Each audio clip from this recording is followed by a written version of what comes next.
Hey, what's going on, everybody? I just want to give my thoughts on this Diddy trial.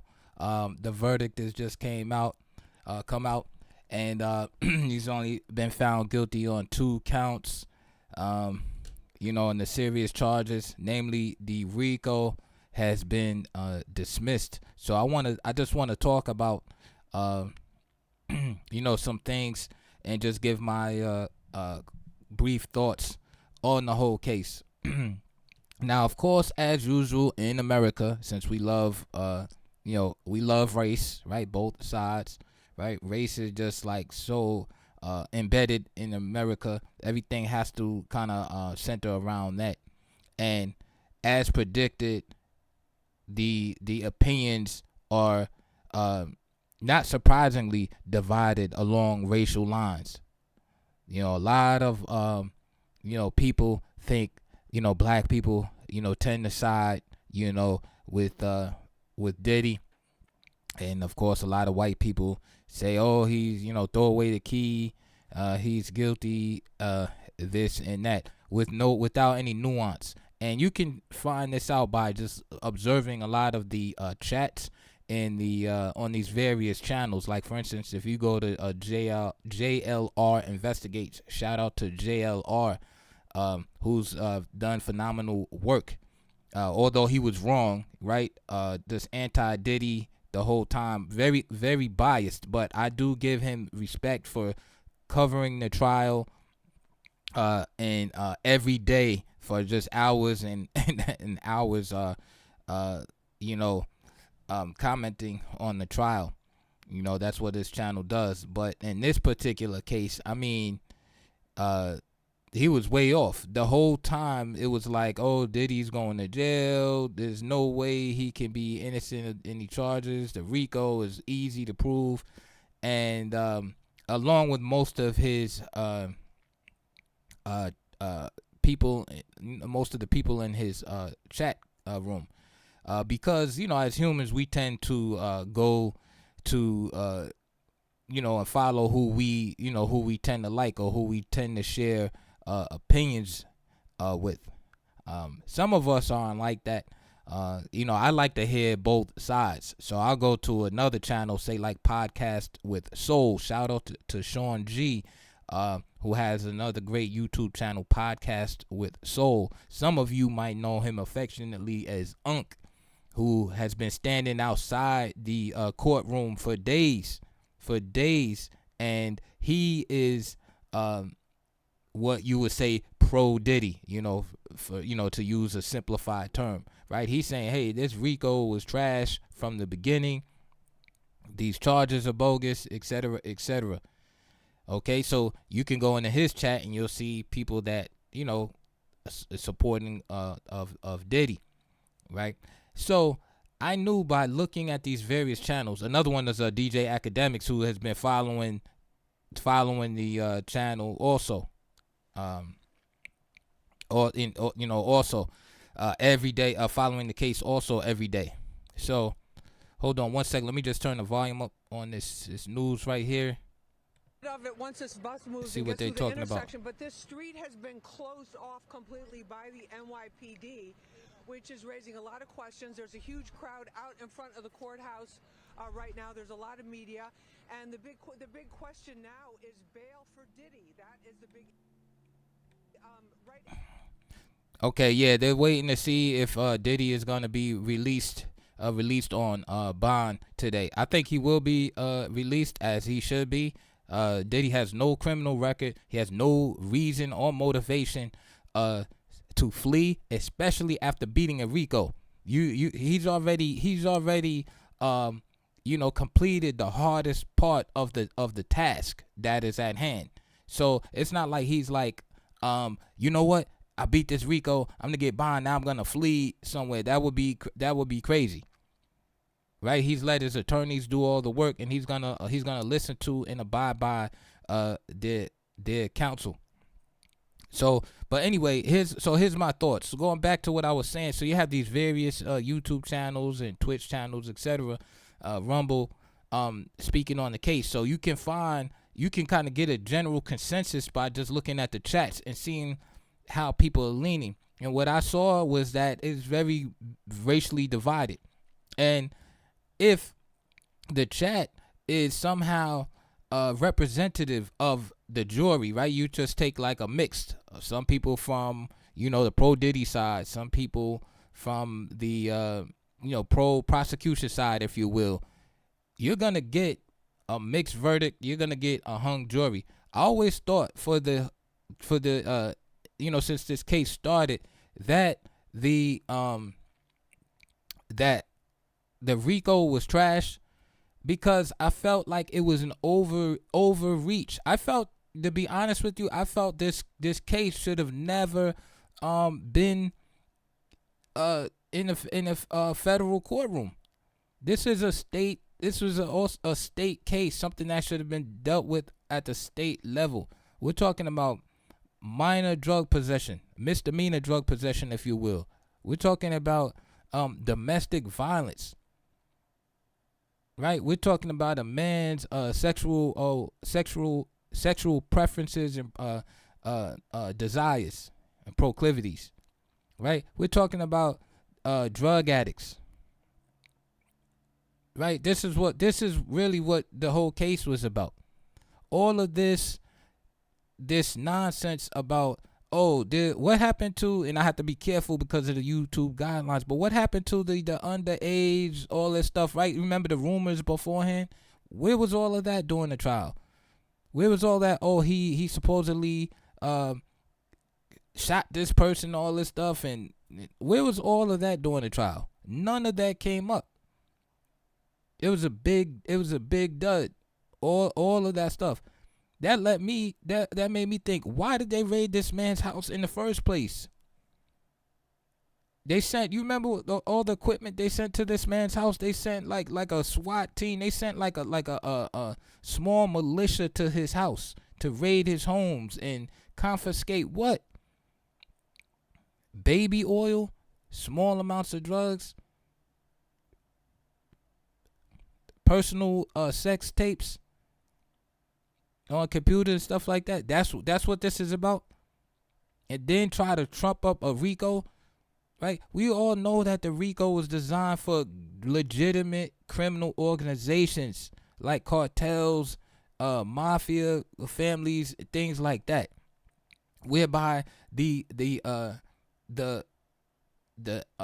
income, the properties were obtained by illegal means, right? So that the bosses that were running these organizations wouldn't be shielded, right? So if you had this big drug organization with a guy at the top, he couldn't say, "Hey, listen, I wasn't standing out on the corner. I had nothing to do with it." Meanwhile, he's making phone calls, he's making hand gestures and telling people what to do underneath them, right? The whole enterprise is based on criminality and illegality, right? So when we hear that Diddy's charged with the RICO, it just didn't fit. It didn't sound right.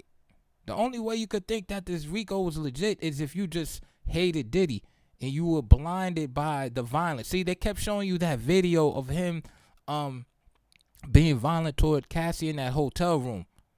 And so people generated such a great hate and disdain for him that they said, "Oh, throw away the key. He's guilty." Listen, domestic violence is bad. We all know that. But his character wasn't on trial. It's not, is Diddy a good boyfriend? Is he a good father, etc.? Is he a good, good role model and all of that, right? We could see clearly that by some of the actions that he doesn't seem, the way it's presented, he doesn't seem like the best guy in the world. However, does that mean he's guilty of RICO? Does that mean he's guilty of running a criminal organization?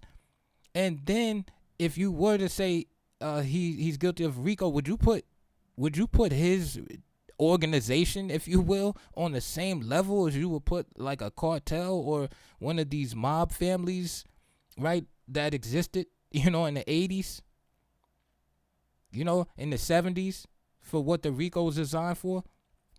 A lot of laws in this country, right, were written for one purpose or certain purpose, and then as time goes on, right, clever prosecution, attorneys, They will try to stretch the law to be more encompassing.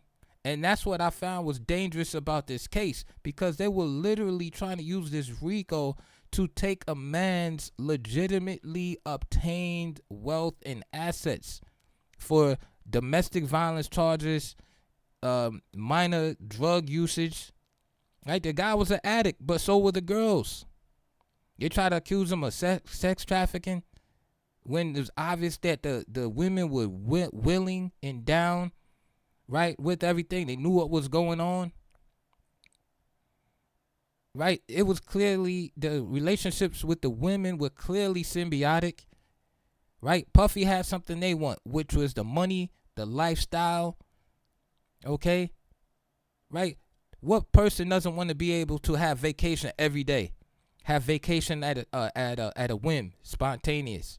You know, what woman doesn't want a man that can say, "Hey, baby, you had a let's go to Turks and Caicos tomorrow. Let's get out of here."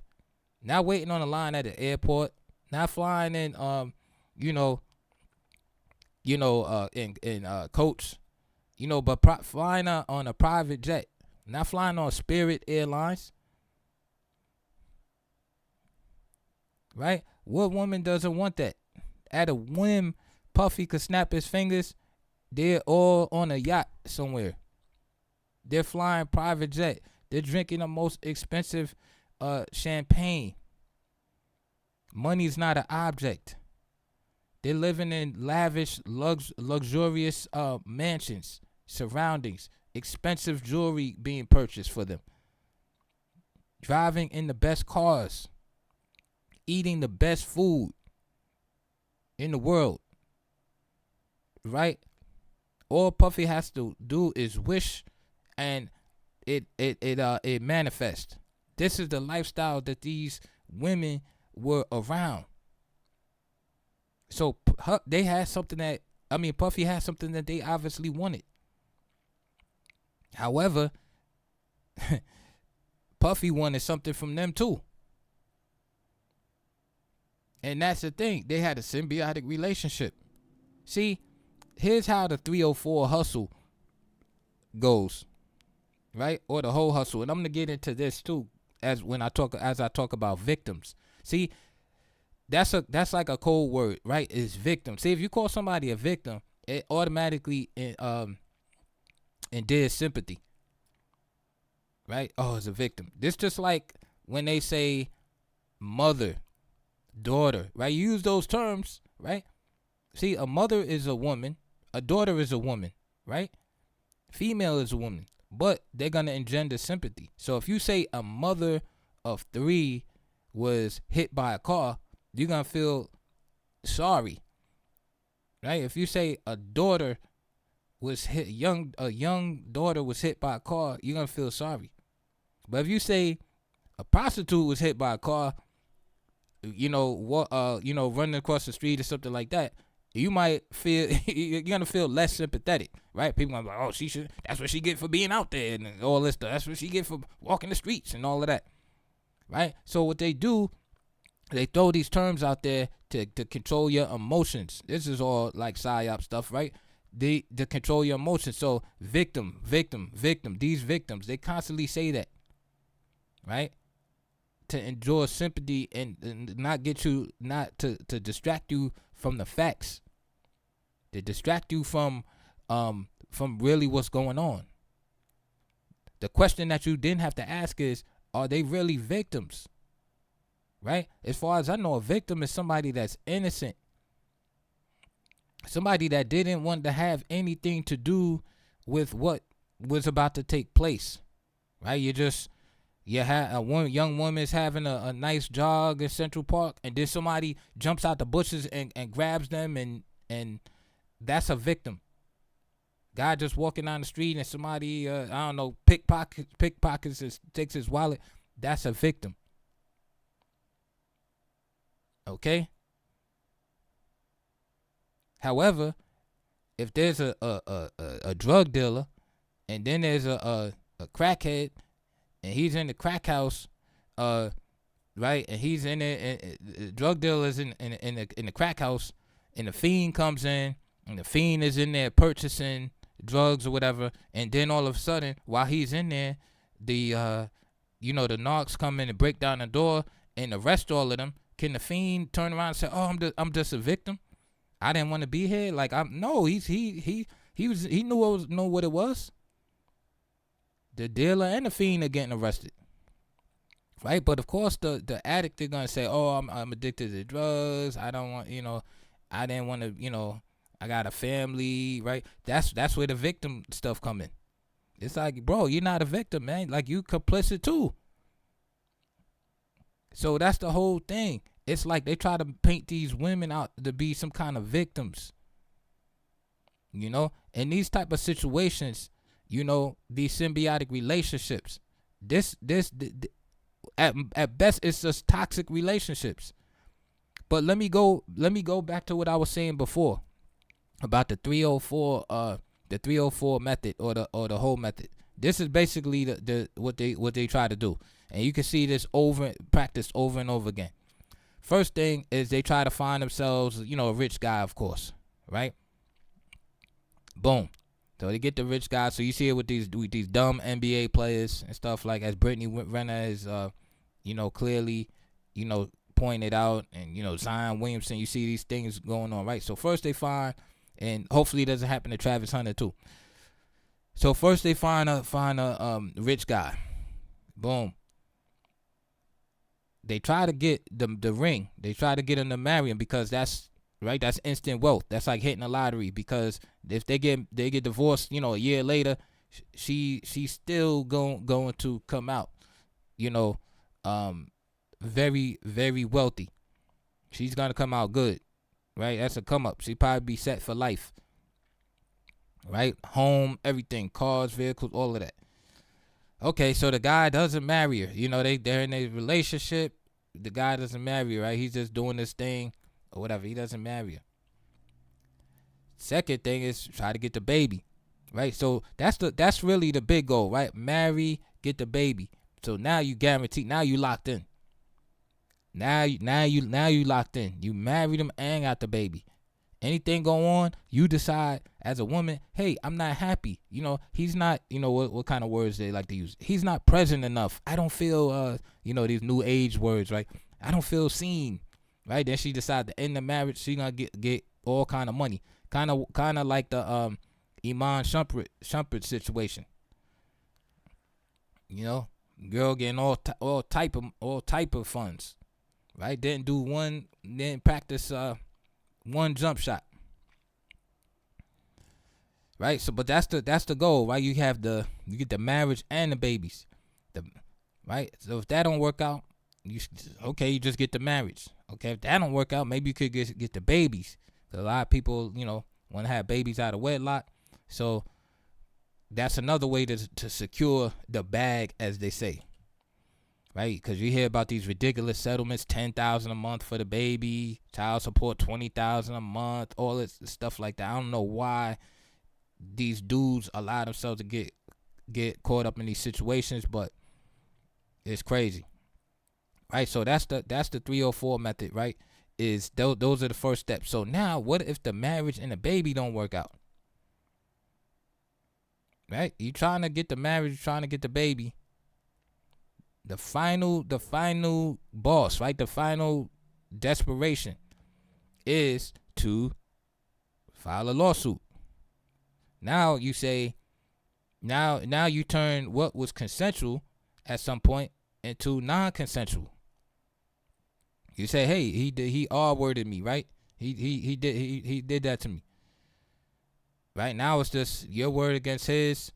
Right, you had the big movement, the Me Too hashtag, believe all women, all that stuff like that. So immediately the dude's reputation is trash because, he must have did it, right? And you throw the tears in there and the acting and all of that. It's like, dude has no chance. It reminds me of the what was that the baseball player who was falsely accused? Was it I think it's Trevor? Yeah, Trevor Bauer. Look that case up. Trevor Bauer. Hold on 1 second. Let me let me do some work for you guys. Y'all don't gotta look it up. Hold on.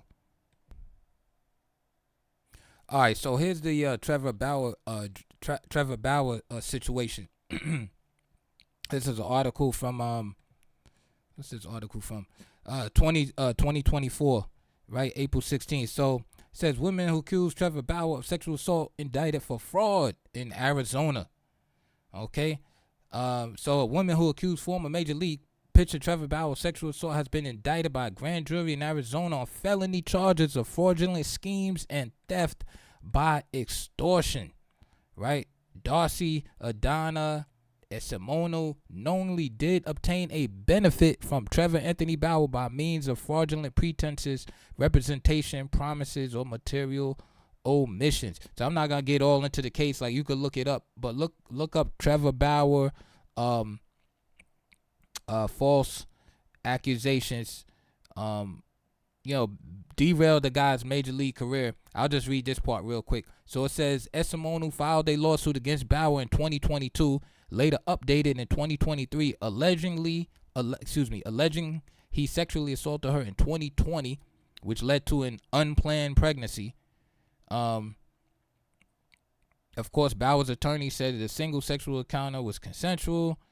Bauer countersued, which he should, Esimanu for fraud, saying she was attempting to harass and extort money from him in the wake of similar allegations. All right, so this is the. Let me go back to the Diddy joint in case the lawyers come out for the press conference and all that stuff like that.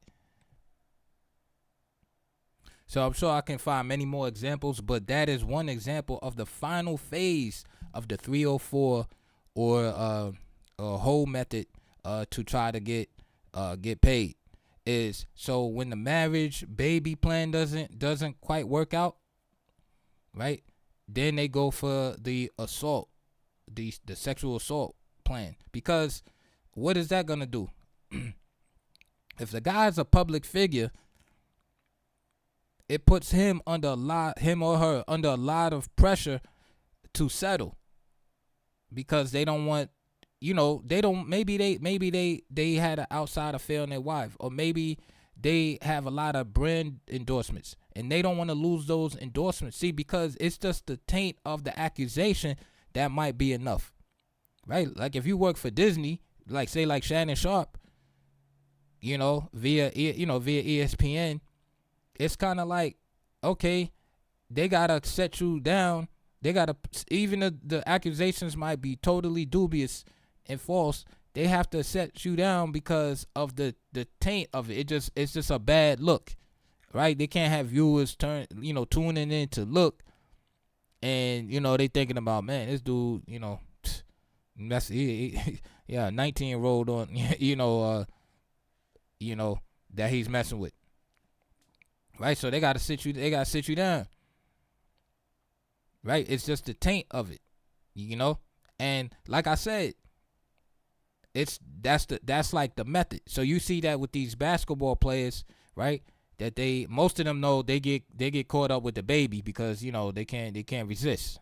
You know what I mean? They can't resist the buns, so they get caught out there with that. They don't get married, but they get caught with they get caught with the baby. So they have 2-3 baby mothers.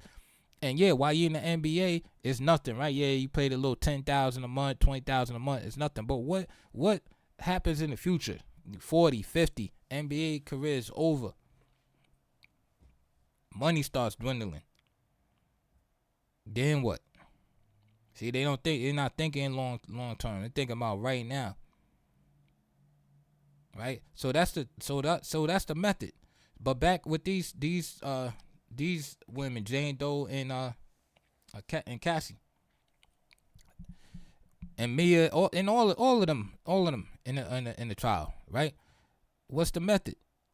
The method was, okay, we want to get a baby from Puff, right? Puff has a bunch of kids. He has kids with Kim Porter, Misa Hilton, I think Dana Tran, right? His newborn, right? See, those women before Dana Tran, they wanted to be. I think there's another lady too that has a kid with, but they wanted to be one of those, ladies that could have a baby with Puff, cause that's like a lottery ticket. That's like a lotto. I'm not saying that those women looking at their kids like that. I'm just saying financially, it's a windfall because anything happens, you know, the lady's gonna get custody, and Puff's gonna pay out whatever he has to pay out a month, 50,000. It's a billionaire. Whatever this court say, maintain. You know how they have all this stuff. They need to maintain their lifestyle. They need to, uh, keep up, lifestyle that they used to live in and all this stuff like that. So, they might be like, okay, you get $50,000 a month. I think that's enough to live on, right? So these women were desperately trying to get their position secured. See, they already made it to step one, right? First base. First base was get the rich guy. Okay. Puffy's showing interest in you. Billionaire. How many of you women out there have a billionaire that's interested in you? So they already made it past the first stage. They have his interest. More than that, right? They're in relationships with him. They're in physical relationships. So the fact that they're having physical relations, there's a chance baby could be produced. Right? So they already, the plan is going as could be expected. Right? But the plot twist is that Puffy doesn't give them the baby. Right? Puffy's not giving them the baby. Puffy's not giving them marriage. Right? They already knew he wasn't getting married, but they said maybe we could get the baby. They're not even getting that. So what they're doing is they're trying to do all they can to be in his good graces, and hopefully that he does decide, I'm gonna have a baby with you. So he has this fetish with the freak oils, the baby oil, right? You've heard everything in the trials. So it's like a competition. These girls know that there's other women out there, but they're trying to show, hey, I'm the best. Right? 50 Cent's mom, 50 Cent's baby's mother talking about all-star freak off. Because she got to show like, yo, I'm the best one. I'm the greatest all time. I'm the one. You see, it's like that trying to show boss. it's like that you trying to show massa who the best slave is, so to speak. Right? So that's why I'm not trying to hear this victim nonsense. Right? That's a media creation. They were in it in the symbiotic relationship. Puffy had the wealth, the lifestyle, etc. Right? They had the looks, right? They had the beauty, the looks, right? If that Puff wanted the type, everybody has their type. They the type, right? However, they want the type that he wanted to marry or put a baby in, right? This makes their situation quite precarious, because if you don't marry the girl or give her a baby, basically that means that he could get rid of them at any time. He could lose interest, right? There's a guy, women are throwing themselves at him. So at any time, he could find something else that catches his eye, and then I'll cut off Cassie, like I'll cut off this one or that one. Simple as that. Because you gotta remember, it wasn't like these girls had talent. Don't give me this, Cassie came out with a record and all this stuff. As far as the talent, the singing, Puffy knew that it wasn't there, especially after that 106 Park performance. That was probably the nail in the coffin as far as the singing, all that stuff like that. He's like, yo, I can't do nothing with this. She's beautiful. She has the looks, everything. You would have had to do like a Milli Vanilli type situation with Cassie, or like a J-Lo situation where you had like the backup vocals, other people's vocals overdub. You would have had to do a lot of work with that, But even with that, you still need you need charisma and stuff like that. See, even J-Lo's not a great singer. She has a charisma. You need something else. Right? If you don't have the chops, you need something else. So she had the charisma, so she's able to get away with the weak vocals, not really being able to sing. She had the image. Plus J-Lo could act. You see what I'm saying? She had other talents. It reminds me in the hip hop game, right? You have certain MCs that are famous rappers that can't necessarily rap. that's not known for lyricism, but they have other factors. They might have like a charismatic factor about them, or what we like to call like a realness to them, or something that just connects with the people. You know who comes to mind when I think of that? I think of two guys right away. I think of Noriega, right? If you listen to his rhymes, there's nothing special like about his rhymes. What? You know, Victor Santiago, da da da da da. You know, Nori wasn't a great MC. Nori had a lot of charisma, a lot of energy. He has energy about him. Other rappers, Master P. Master P is not a lyricist. Master P has that energy though.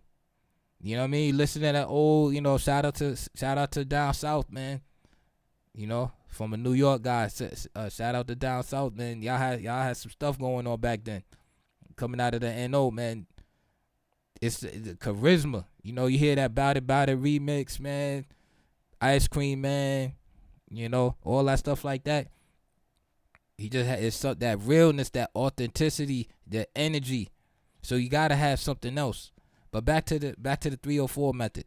So these girls, they're in intense competition. This is like the Olympics, man. You know what I mean? You know, most of us will never meet a billionaire in life. We'll see him on TV. We'll never meet a billionaire in life. We definitely won't have a billionaire, looking for our affection. Right? Most women will not experience that.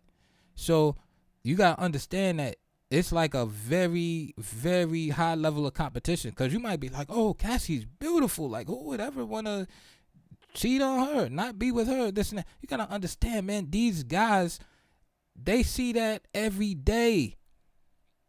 You know? The women, like, that are doing the makeup a lot of times are beautiful. Like, they're all models. Like, they're all just available in those circles. They're all beautiful. They're all like models and stuff like that. How come that's how you get a guy like, say, Leonardo DiCaprio, who says I only date under 25? Like, once they get past that, he's like, okay, because he has so much access. He doesn't have to be like, you know what, she's 34 but she looks great, like, I'll go with that. Or she's a single mom, I'll get that, or whatever. Like, you know what I mean? He's like, he wants prime models, you know, and that's it, because he could afford that. You know, Diddy's in the same category. You know, he could get any, so he got whatever he want to get. So he's like, okay, Young Miami, okay, I like her, I'm going with her. And if you notice, any time Diddy started showing affection elsewhere, that's when the craziness would happen. That's when Jane Doe, right, or 50 Cent's baby mother, would start bugging out, right? Because you got to think, they put in all that work. That's what I call it. They put in work. It's like anything else. It's like you work hard at your job and then you're not being recognized. You're on salary, but you've been putting in all this overtime, right? You don't get paid for it, but then you don't get recognized. Nobody said good job. Or or even worse, they get the credit to somebody else for what you did. And animosity build up. They start talking bad about the job. Y'all all be, you know, work at those jobs. There's somebody at the job always complaining about the job. They keep coming back every day though. Keep coming for that check, but they always got something to say about the job. You just wish they shut up. Like, why you even still work here? Like, we get it. You know, we get it. You know, it sucks, or management sucks, whatever, but you still coming in getting that check. You know, we just trying to make the best out of the day. We don't need to hear the gloom and doom every day. Sob story every day. But, so you got to look at how these girls looking at it, you know.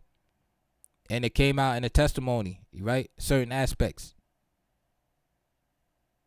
Jane Doe just finished a all-star freak-off weekend. Then she look on Instagram, Puff Daddy in on vacation with Young Miami somewhere. She's like, oh, hell no. I just, you know what I mean? You know, I just did all this stuff to make him happy. He on vacation with this chick. So not only did they do all of that work, they still don't have the marriage that they want. They still don't have a baby that's gonna secure the bag. They still, in other words, they still in that precarious situation where they could just be cut off at any time. Where Diddy could be like, yo, see you. It's been real, right? And then they back to the hood. It reminds me of some of these drug dealer documentaries, right? These guys would be like, yo, back in 91, I was making $1 million a month, da da da da da da. And they, but fast forward, right, 2020, 2025, they just like in the projects with like a triple fat goose jacket on, like talking about the glory days. That's crazy.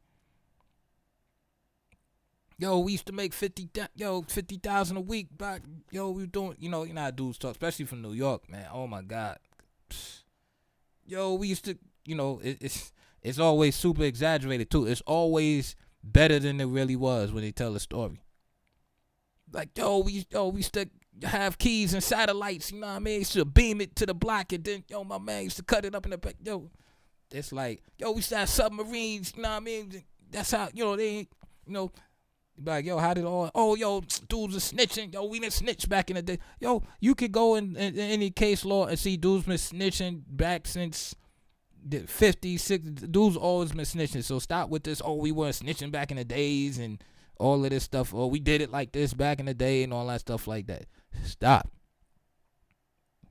Dudes was telling, you know what I mean? Was Nicky Bonds from this era? Was he telling? You know what I mean? So let's stop all the. It was better. Dudes was doing this and that. But that's a different subject. Anyway, these girls were in heavy competition, man. It's like one of those reality shows, like Love Island. They try not to get eliminated. They trying to be the final contestant. So you got to think their anxiety is going up. And oh yeah, I didn't mention this. And you gotta mix the drugs and alcohol into play. So as these girls are doing, more drugs, more alcohol, so their mental state is not going to be as stable. Besides, who's watching besides with Jane Doe, right? 50 Cent baby mom, who's watching the kids while she's just being able to go off for 5 days, 15 days, right? That the responsibility level is crazy. Who's raising the kids, right? The grandparents? That's wild. So, but anyway, so the anxiety is crazy. So now they have all kind of alcohol problems, pills, popping pills, this and that. No commitment.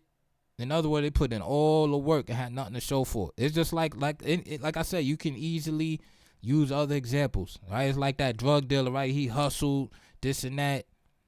Right, he did all this stuff on the street, got a 10-year sentence, 15-year, 20-year sentence, come home, back at square one, back in the projects, back in the hood,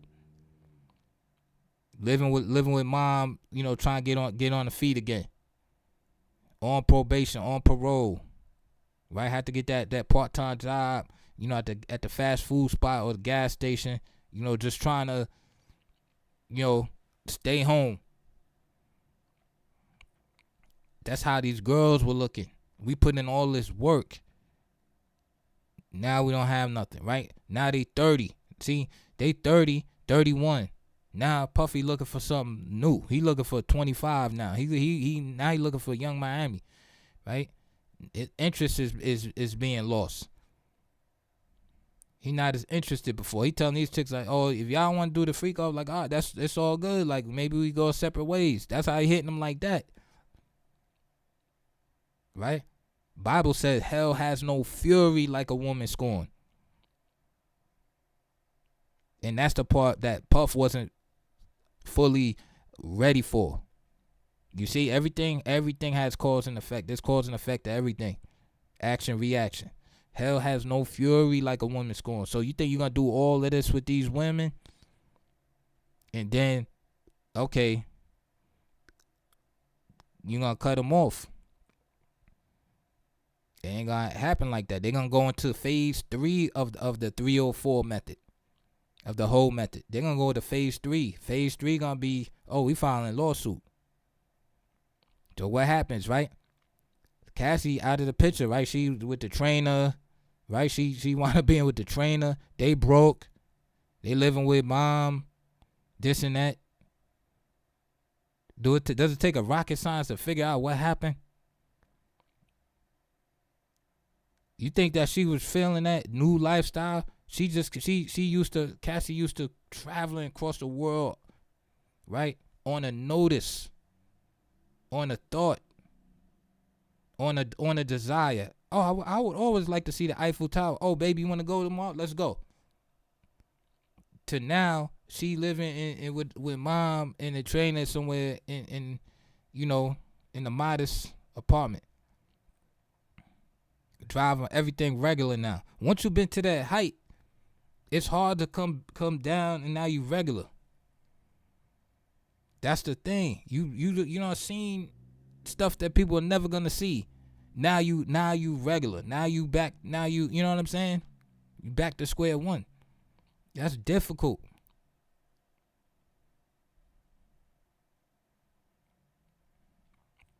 I grew up in the projects. I'm from Staten Island, New York. Right? Shout out to Wu-Tang Clan and the Force MDs. That's where I grew up at. I'm from Staten Island. I do not ever want to go back and live in the projects again. I grew up in the projects. I love the people from where I grew up at. I can appreciate my upbringing. I embrace that. Because that's what made me who I am today. Had a great influence. But would I like to lose everything and then just be in the projects? Collecting, government assistance or whatever, Section 8 and all that? No. So that's what these women facing. That's where Cassie was at. See, with the trainer can't fly out to see the Eiffel Tower. The trainer can't can't do what Puffy said in the song. Have you ever seen a brother? Have you ever been to San Tropez? Have you ever seen a brother play a mandolay? He can't do that.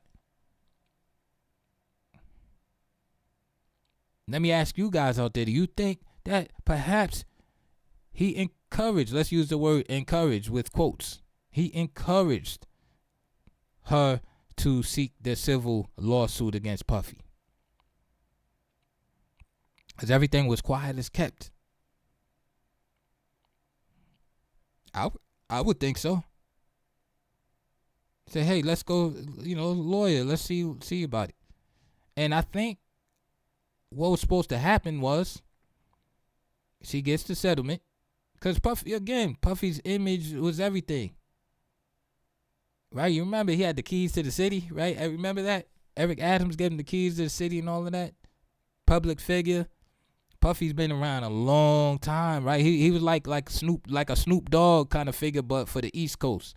He been around a long time. He's still around.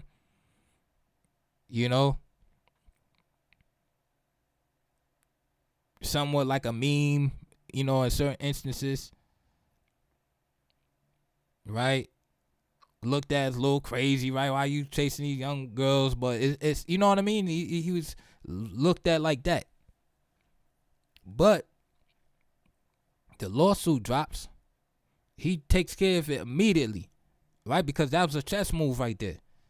Remember what I was saying? The guy in the public spotlight, the brand endorsement, everything. He has the brand deals, the Ciroc, all that stuff going on like that, right? I'm not gonna get into the Diageo thing. That's another thing too with the power structure and all of that. You know what I mean? Because believe me, like when they take the protection off of you, the higher ups, because there's definitely higher up, more, levels to this. Diddy on a certain level, but there's levels higher than that. So that's that's a different discussion altogether, different video. But as far as this is concerned, so with Cassie, that situation, that was a chess move, right? As a celebrity, doesn't want the image to really be tarnished. He's a billionaire, so he's like, I'll break off whatever. I think it was $20 million actually, the settlement. Boom, that's nothing. Let that go away. However, I think what was not anticipated was that it was gonna spark was gonna open the floodgates, and the feds was gonna get involved and all that stuff. And that's why I think the higher powers were involved, like the levels above Diddy, right on that pyramid, right? Because he's going against that big company, and with the dispute and all that stuff like that, the Diageo and everything. Y'all could look that up, but I think that's kind of what opened the floodgates. So I don't think it was necessarily Cassie, but I just think that, okay, the settlement came. It was supposed to go away after that, but then the floodgates open up.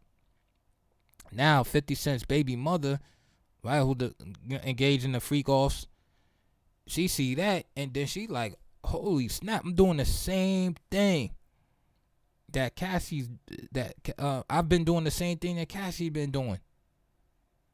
She want to get paid too. You see what I'm saying? That's why I'm saying this term victim is crazy. There's no victims. They all complicit. They all in this toxic circle, basically. They all involved, all these women in toxic circle. Some of the women didn't testify, like Gina and stuff like that. They listen. Some of them took responsibility. I'm like, yeah, I know. I did what I did. What I did. 50 Cent. I mean, not 50 Cent. Diddy was still paying. Is still paying the rent of Jane Doe during the trial and for the lawyer. I wonder if he's gonna cut that off. Seeing that she testified against him and everything. But so she sees this and she's like, man, I gotta get paid too. And that's why all of a sudden her tone changed. Now she starts speaking this like what I call like hashtag Me Too talk. Like, oh, I didn't really, you gotta stop treating women as objects and all. It sounded like it was like written by like Chat GPT or something. All of a sudden, right after the lawsuit, now all of a sudden you talking like a feminist from 1960. Now you want to sound like Betty Friedan or somebody like this. You should treat women that love you with respect, all this stuff like that. It's like, Negro, please. But people that don't understand or that are already biased in the first place toward Diddy, gonna run with that. Oh, they're victims. They're innocent.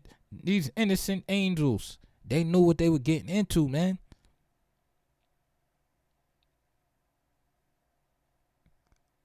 The other lady, Mia, right? The air quotes assistant. Cassie was supposed to be her best friend. Right? She had sex with Diddy and then tried to testify in court that he actually, assaulted her. I mean, that he assaulted her. But was demolished in cross-examination by the defense. Right? Because how was somebody, because Diddy allegedly had assaulted her on his birthday one year. I think it was like 2013 or something like that. But then you wishing, then the next birthdays, for 2, 3 years, 4 years after, you wishing him happy birthday, sending all kind of pictures, praising him, sending pictures of you and him together. This is also after you're no longer employed for him. So you mean he did all of this to you? You're no longer employed, but you still missing him and all this stuff like that. They're not victims, ladies and gentlemen. They were all in it, all knew what was going on. You know what I'm saying? They were all on that chessboard. They had stuff they were trying to get. They all wanted to get a baby from Puff. They all wanted a relationship. That's why he was able to hit all of them. That's why he was able to have sex with all of them. They would all love to have some kind of relationship, or I'm leaving some women out. I ain't even mentioning everybody, but they all wanted to have something off them. They would love to get, because they all enjoyed the lifestyle. They just wanted to stay working for them, right? If that's the highest level they could get, was just being an employee, they were good with that. Yeah, was he a bad dude? Was he bugging out, stuff like that? Was he high on drugs and doing all kind of, yeah. But the false claim of, oh, he couldn't, they couldn't leave or this and that, that was all bogus. They could have left. They didn't want to leave. The lifestyle was too good. It's one of those things like this. Let's say out of the whole entire year, right, 365 days, he bug out like 20 times. So yeah, during the bug outs when he actually going crazy and all that stuff like that, whatever, I don't know, let's make up some throwing chairs or whatever like that, saying he's a savage and banging on the table and all of that stuff like that. Yeah, it's horrifying. They of course, who wants any to be a part of that? Right? But then after it died down, then they like, all right, they might be thinking of quitting there on the spot. Oh man, I don't want to work here no more. But then after it calmed down and they in Paris or they in Turks and Caicos, and they in Dominican Republic, they chilling somewhere, then they forget about that. And that's the cycle, right? That cycle, it's just like the cycle of abuse in the situation, right? They forget about it. And then they stay. The difference between the relationships, a lot of times though, is that in the relationships is that, marriage, stuff like that. Maybe the woman can't get away financially, she has no money, this all that type of stuff like that, and it take a little longer to get out the situation. If you're an employee, you could just quit. Nah, I don't want to work for you no more. But the thing is that's diabolical about the Mia situation was that she was working for somebody else. She was out the loop already and still reaching out and praising this person that supposedly assaulted her and all that. Then they try to bring up one of these quack psychological experts talking about, to explain away the contradiction with trauma bonding and, Stockholm syndrome, right, and the like. And here's what's dubious about all of that, right? The accused, this is all in the Bill of Rights. The accused has the right to face his or her accuser. The burden is on the accused, right, to prove said offense. If you're caught lying on the stand, that's called perjury. If you're contradicting yourself on the stand, the jurors have a right to question your validity and the veracity of what you're saying. That's normal human interaction. If you're my girlfriend and I say, where were you last night? And you say, oh, I was just at my girlfriend's house, right? But you're on video at the bar at the same time, then I can say you're lying about this and I can question the veracity of your statement. I've caught you in a lie, in the inconsistency. You've perjured yourself. What these fools try to do was explain the lies and inconsistency away. They said, well, if he sexually assaulted you, then why was she contacting him and praising him and saying how much she loves him afterwards, 3 and 4 years later, even though she was no longer employed by the company? The fake psychologist comes on and say, well, you must understand trauma bonding, right? And that the connection has been established in the and basically giving these women carte blanche to be able to say whatever they wanted to say without being held accountable.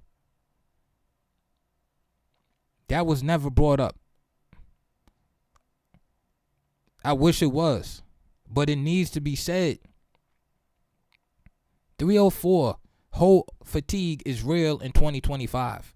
Men are tired of the BS, man. To me, that's what this verdict, the not guilty on the RICO and the racketeering told me, is men are tired of the BS, man. Yes, we respect and love the victims. Nobody is saying to not believe victims, but those are people that are legitimate victims. Unfortunately, the fake hustlers, right? These prostitutes, these 304s, these hoes, whatever you want to call them, right? These scam artists have hijacked the y'all movement. They have hijacked y'all Me Too movement. They've been taking that over. And they just use that in the playbook. Oh, he won't support my lifestyle anymore? Sexual assault. Call up Tony Busby. And then make up some story that can't be corroborated. Oh yeah, 10 years ago, he felt my butt at the club. I didn't want him to do it. Back in 2009. Yeah, I don't remember where it was, but oh, why you still? Then they showed the text message. Oh, why you still calling him? Oh, you want to be with him? You can't wait to see him. Oh, you love him, you know. Oh, you send him explicit pictures of the doctor comes on. Oh, it's trauma bonding. She's still psychologically and emotionally connected. Stockholm syndrome. They start feeling sympathetic toward their oppressor and victim. It's ridiculous.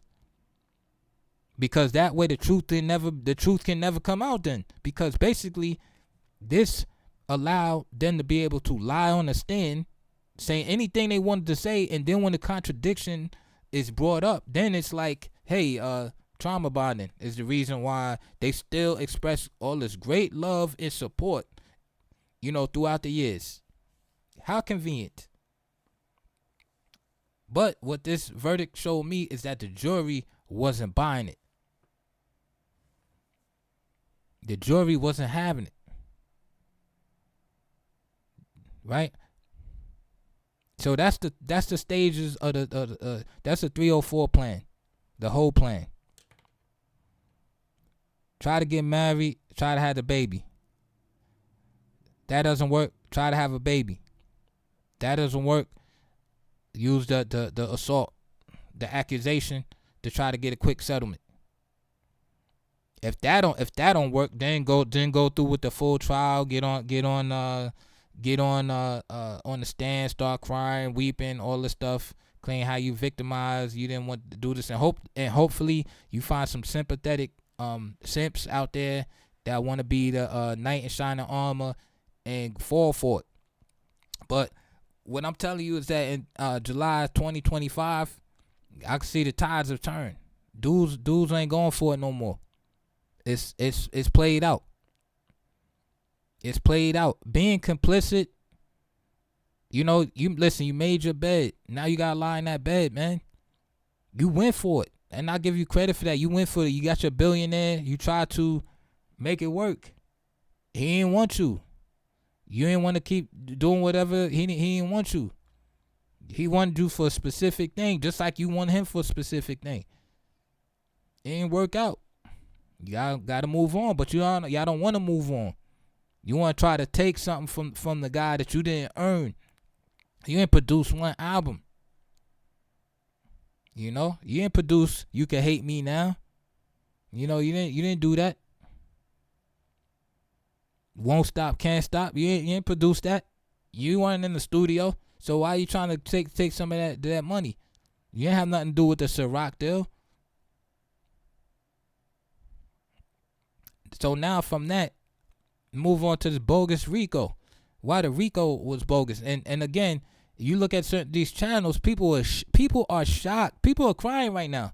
Just like the OJ case. People are crying and like, oh, this justice system is messed up, this and that. It's like, listen, man, take a chill pill. The RICO was bogus. It was a reach. This trial should have never been a trial. You know what this was supposed to be? This was supposed to be a state level domestic violence misdemeanor drug possession case. That's it. And prostitution case. You know how many people get busted for soliciting prostitution every day? That don't even make the news, man. People out there looking for some buns. People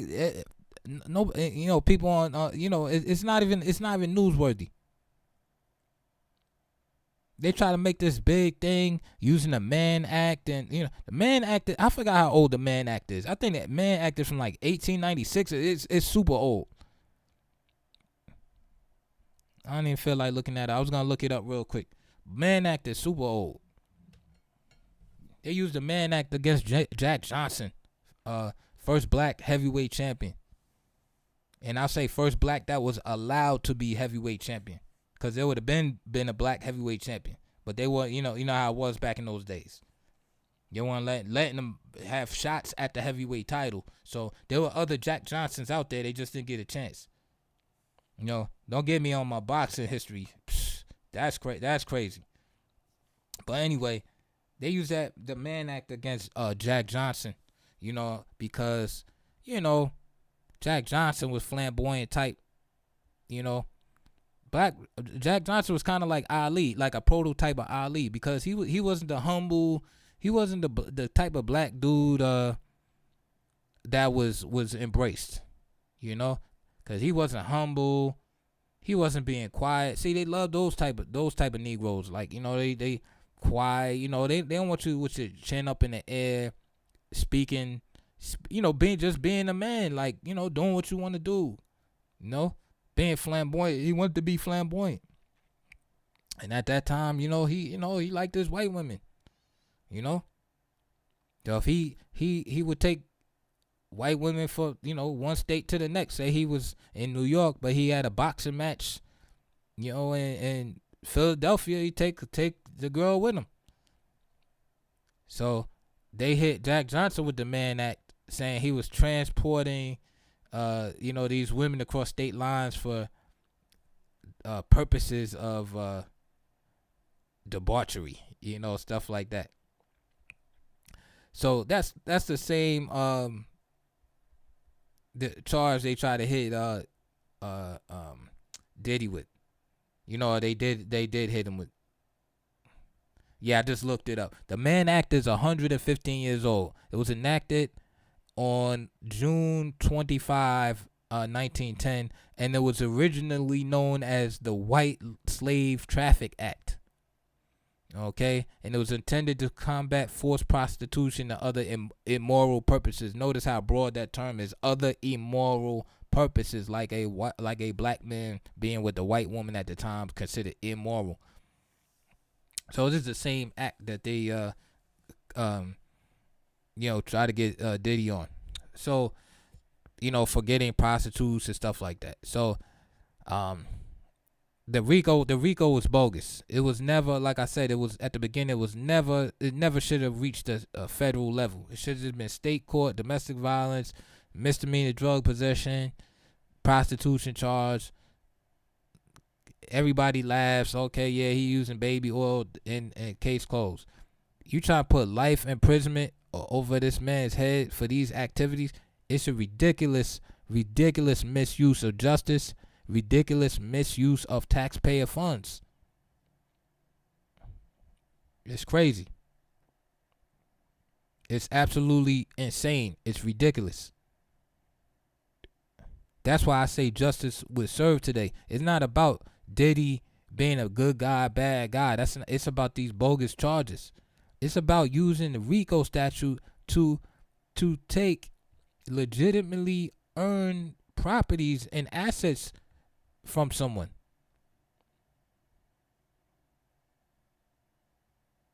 Right?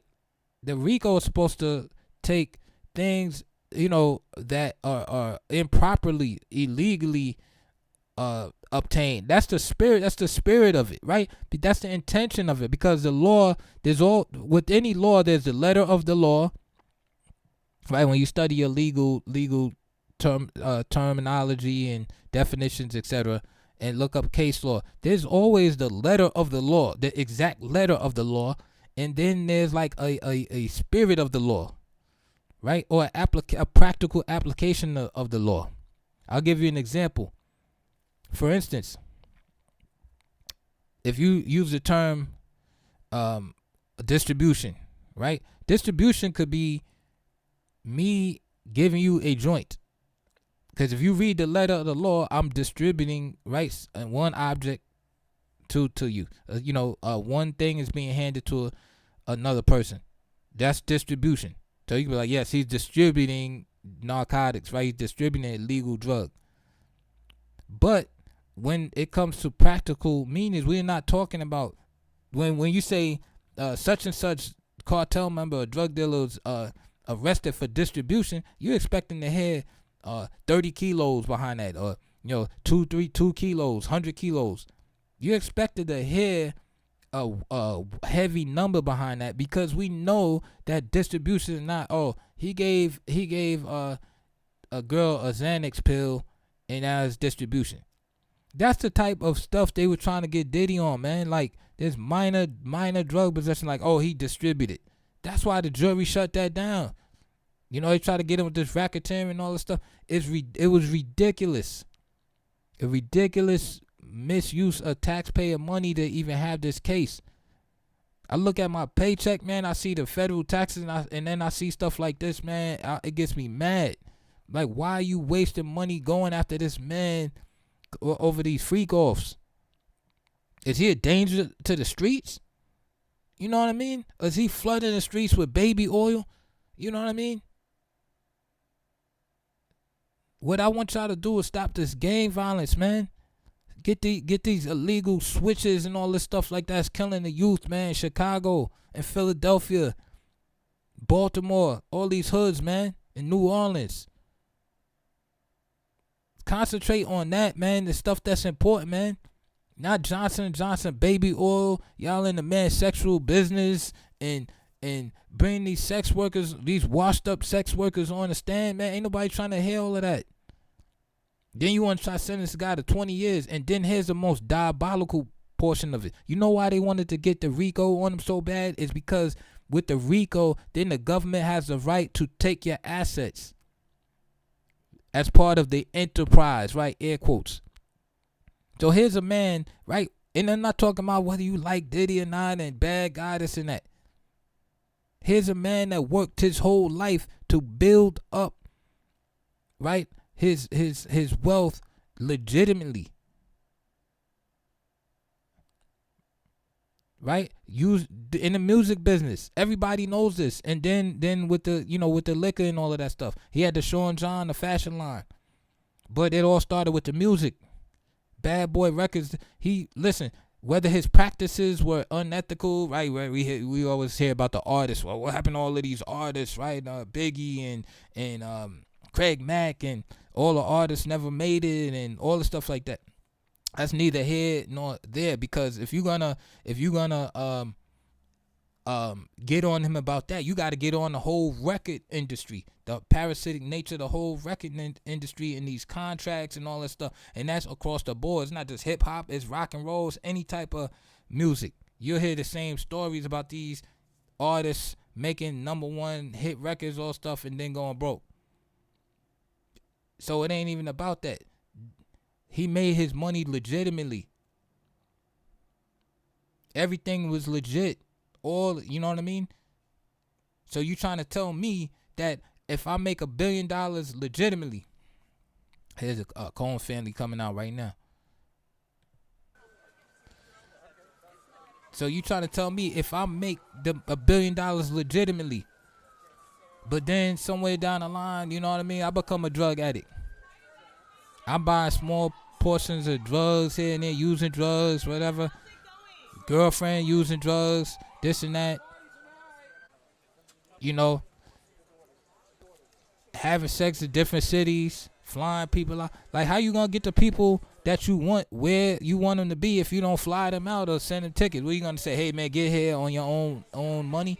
Get here on your own volition. You a billionaire. You like, oh yeah, here's $800. That's like giving a dude $1. Or even less. You're a billionaire. You like, here's $800. Here's $1,500. Here for your time expenses. They trying to your time and expenses.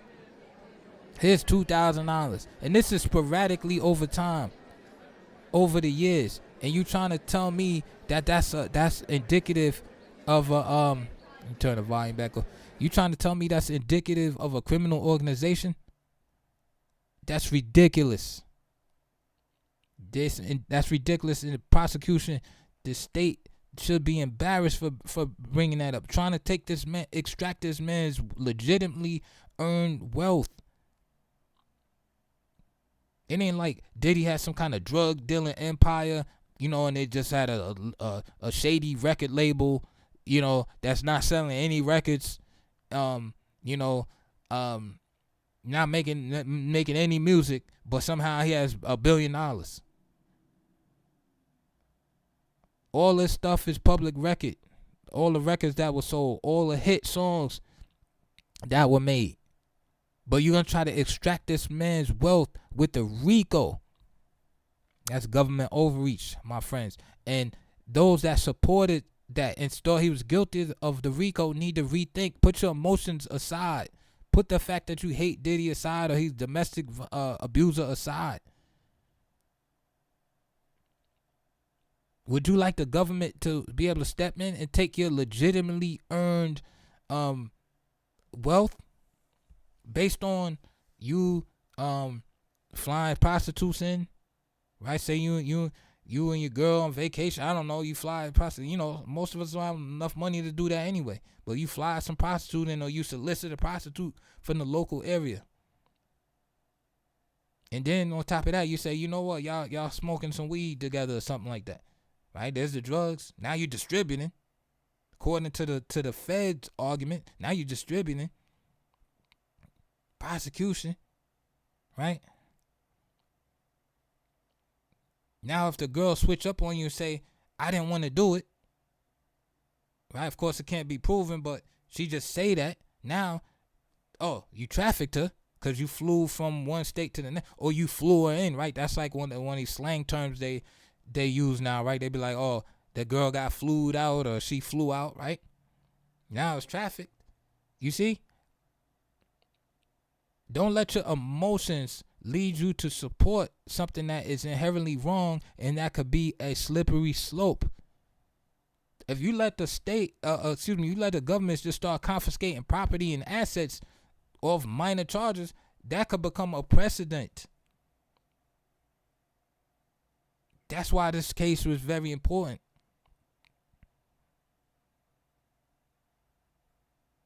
It could become a precedent. And you don't want a precedent like that where the government is just stepping in. Oh, you did XYZ, now we taking everything from you. Legitimately earned, and that's the key. Legitimately earned. Not illegally obtained, but legitimately earned. That's my thoughts on the Diddy trial. I think that he is gonna get released on bail, as he should, because there's no reason to keep the man already been locked up for 10 months. As far as the other charges, you have some bogus people saying that he could do up to 20 years. He's not going to do 20 years. First of all, the trafficking charges, right? The maximum, there's 2 counts. They're one is on Jane Doe, 50 Cent, baby moms, the others Cassie. The charges each have a maximum range of 10 years. So first of all, the charges are not going to be run consecutively, which means one after another. So the charges will be consolidated, and then then the max will be only 10 years. Now with the federal guidelines that are used, Puffy being a first-time offender, he's gonna get the minimum on that, which probably be like a year and a day in federal prison. He's already served 10 months, right? He's already served 10 months. So he's probably going to get a year and a day. He going to end up with some kind of time served, federal probation, something like that. He probably might have to do a month or 2 months. Now, I'm not sure if it's going to be like 15 months or something. He might have to do like 2 more months or something like that. But he's definitely going to get released on bail. He's not a danger to flee. He just beat a RICO. He's not going anywhere. Why would you just beat the most important case of your life and then be like, oh, I'm a flee now? That's crazy. You know, the prosecution's just trying to keep him in because they mad, they lost. They trying to make it sound like he's some kind of dangerous criminal. Like, what is he going to flood the streets, baby oil? Right? He going to start doing mass freak offs. Like, what's the danger to the society? That man going to go home. He going to be happy. He going to have Wild King night tonight. He gonna get some affairs in order. He probably gonna cut off 50 Cent baby moms. Be like, yo, you gotta bounce. You gotta pack your belongings. You out of here. Everything cut off. And that's it, man. Hug his people, and go on with his life. There's more serious things that the feds should be dealing with, man, instead of this nonsense. It's a dubious case right here, man. There's all kind of stuff going on, man. You know what I mean? You got all type of stuff going on in this country that need to be dealt with, man. Like I said, to me, the biggest thing, right in this country, like I said, is the illegal, and I emphasize illegal, the illegal firearms that the youth have, man, and these games and all that stuff like that. That's the biggest thing, and that's, to me, that's the biggest thing. But since it's in hood areas, it's not a priority, right? Because as long as we knock off each other, it's not a priority. Just being honest. See, as long as those young brothers are knocking each other off, it's not a priority. Now, soon if they start reaching out and going to some suburbs, and they start, see, that's why that stabbing case is such a big deal, because it's black versus white, the Carmelo Anthony situation. Believe me, if that started happening like frequently, and these gang members going to these white neighborhoods and lighting up these young white kids with switches and all that, it'd be national, national news. Well, it'd be so many sweeps getting these illegal firearms out of the hands of these young men. It'd be crazy. But since it's in the hood, it's black on black. They just going back and forth like nobody really cares. As long as just basically keep it in your little section, keep it on your little blocks. From this block to that block, you just keep it in there, and that's it. It's diabolical. But anyway, that's a different topic.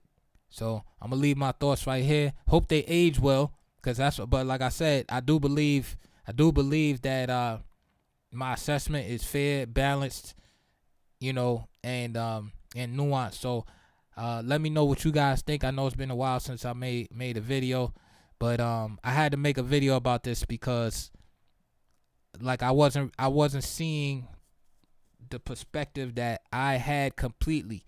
Some of it, yes, but not the complete perspective. I had to give my own thoughts and opinions. So let me know what you think. I'll probably make another one after he gets released on bail. So anyway, if he does get released on bail. So with that, please support the channel, subscribe, and I'll talk to you guys later.